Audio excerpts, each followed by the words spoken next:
Update news. Nanaji Deshmukh कृषी संजीवनी प्रकल्प अंतर्गत दशपर्णी अर्क प्रात्यक्षिकातून विषमुक्त शेतीचा संदेश।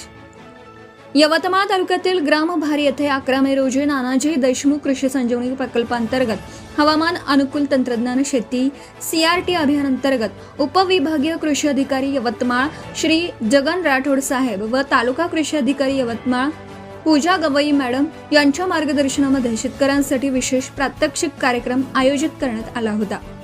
कार्यक्रमात कमीत कमी खर्चाचे व शून्य मशागत पद्धतीने पूरक ठरणाऱ्या नैसर्गिक कीड नियंत्रण उपायांची माहिती देण्यात आली।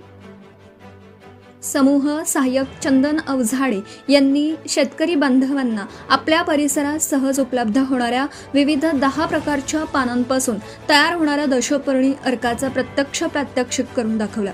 रासायनिक कीटकनाशकांची फवारणी टाळून कमी खर्चात सेंद्रिय पद्धतीने त्यांचे संरक्षण कसे करता येईल याविषयी त्यांनी सविस्तर मार्गदर्शन केले।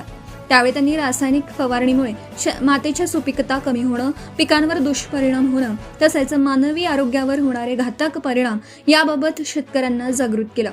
आजच्या काळात आपल्या कुटुंबाच्या आरोग्यासाठी विषमुक्त शेती करणं ही काळाची गरज आहे असं प्रतिपादन त्यांनी केलं। कार्यक्रमाला मोठ्या संख्येने गावातील शेतकरी, महिला शेतकरी उपस्थित होते।